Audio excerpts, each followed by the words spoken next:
Sou o Tenente Eduardo Sander. Irei dar início à apresentação do projeto 2, que é a utilização do método pooling e do método por interrupção de botões no sistema Arduino Uno, por meio do microcontrolador ATmega 328, da disciplina de sistemas embarcados e microcontroladores. Farei uma breve introdução e contextualização técnica do procedimento.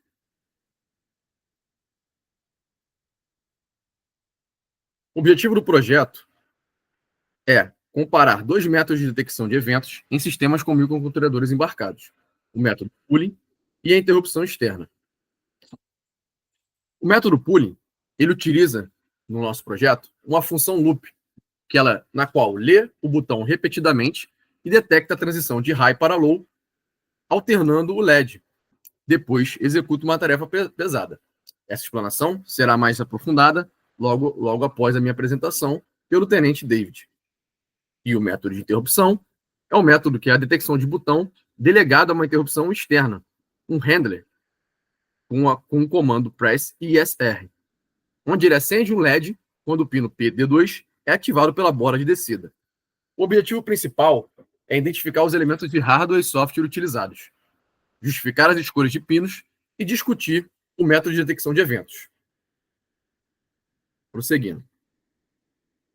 Componentes utilizados, nosso microcontrolador ATmega 328, presente na placa Arduino, cuja saída é um LED embutido conectado ao pino digital 13, controlado via PB5, um outro componente do nosso Arduino, cuja entrada é um botão no pino digital PD2, vinculado ao vetor de interrupção INTO. A estrutura do projeto é uma avaliação dentro de duas linhas de código, né, avaliando o módulo de pooling e o módulo de interrupção.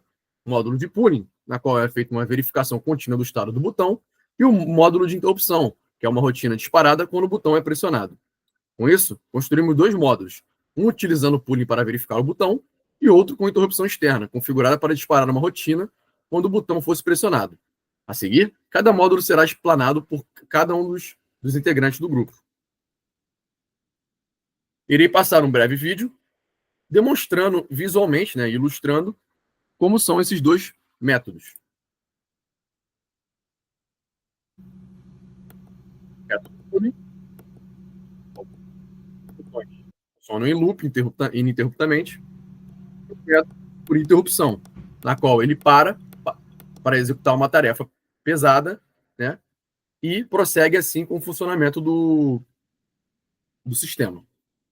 Passo a palavra para o Tenente David, iniciando a explanação do método pooling.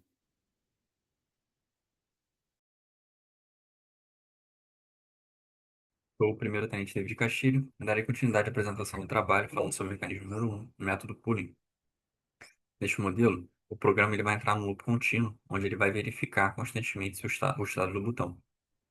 É como se ele ficasse perguntando toda hora se teve alguma alteração e como é que está o estado do botão.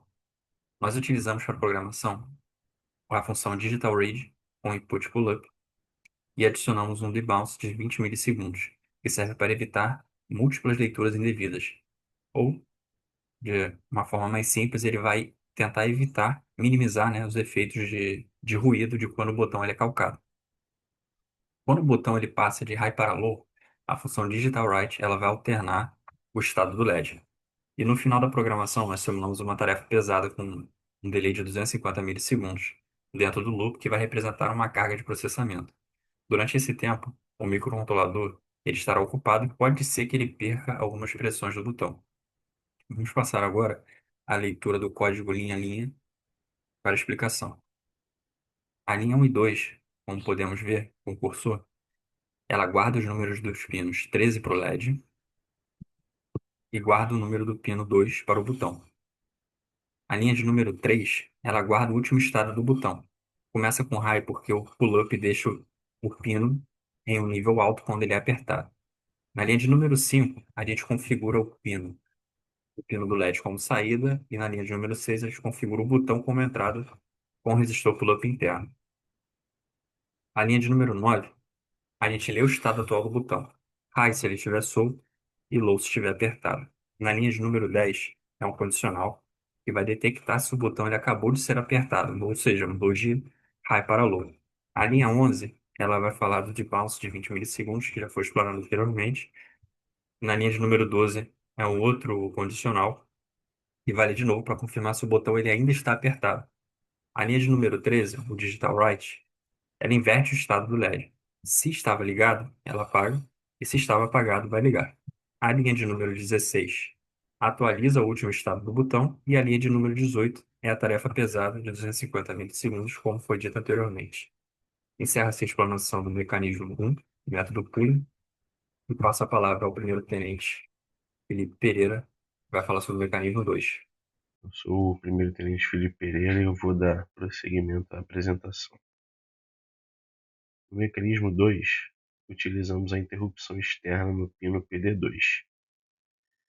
Ao invés de verificar constantemente o botão, configuramos uma Interrupt Service Routine, chamada Press ISR, para ser acionada automaticamente sempre que o botão for pressionado.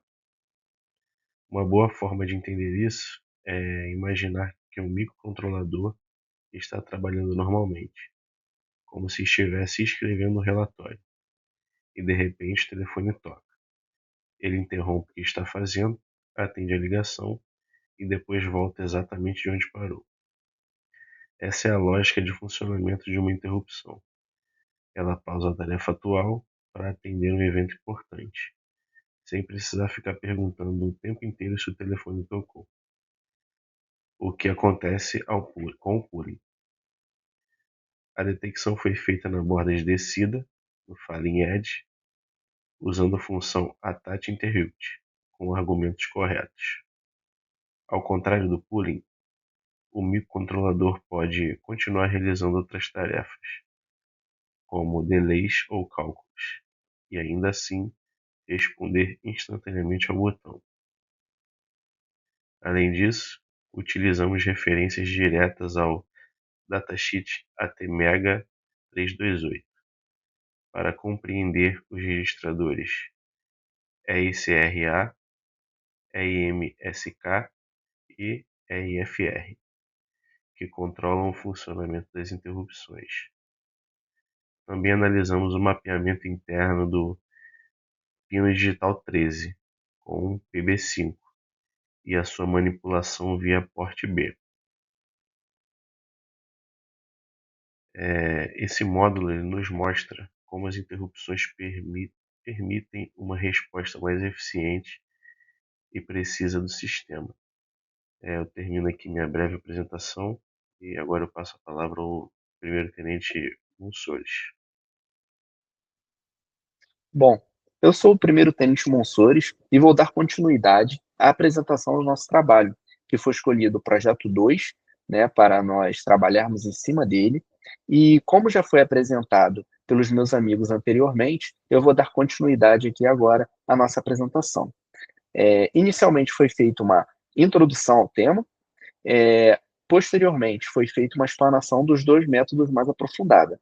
E dessa forma, agora na conclusão, eu gostaria de fazer uma breve comparação, assim como já foi apresentado aí no slide, né, uma comparação com as características, né, de forma resumida, dos dois métodos, e também eu fiz questão de colocar um slide que foi apresentado em sala de aula, já que esse foi um assunto também que foi debatido em sala de aula com o professor. Bom, o nosso projeto, o nosso exercício, né, ele demonstrou de forma prática como diferentes mecanismos de detecção podem afetar o comportamento do sistema embarcado. Ao experimentar com pooling e interrupções, a gente conseguiu aprender a mapear pinos físicos e funções internas, a ler datasheets, como a gente também apresentou no nosso trabalho alguns prints de datasheets, e também conseguimos utilizar algumas bibliotecas do nosso Arduino. Por fim, ao realizar, né, a comparação desses dois métodos, ficou claro que a interrupção externa oferece vantagens consideráveis em termos de desempenho e responsividade. O pooling, apesar de mais simples, como demonstrado aqui na nossa figura, ele limita o sistema quando há tarefas pesadas rodando no loop principal, né? A gente viu isso mesmo até em sala de aula. Por quê, né? A CPU ela está ininterruptamente trabalhando e quando a gente tem pulsos muito pesados, né, ou então uma velocidade de pulso muito grande, pulsos podem ser perdidos, informações podem ser perdidas. Já no método de interrupção, né, o método, né, ele requer mais cuidado na implementação, incluindo o uso correto de registradores e limpeza de flags, como vimos no uso de EIFR e no controle de porte B. Porém, ele permite que o sistema reaja imediatamente, mesmo quando ocupado, graças à nossa ISR, que está sempre atualizando essas contagens sem bloquear o nosso loop principal. Então, concluímos que para aplicações mais críticas e em sistemas multitarefa, a interrupção externa é a abordagem mais robusta. O projeto também reforçou a importância, né, da leitura atenta do datasheet e da análise do comportamento prático do nosso microcontrolador. Então, nós queríamos dizer aqui que foi de grande valia o estudo desse projeto e vai contribuir aí muito na nossa formação.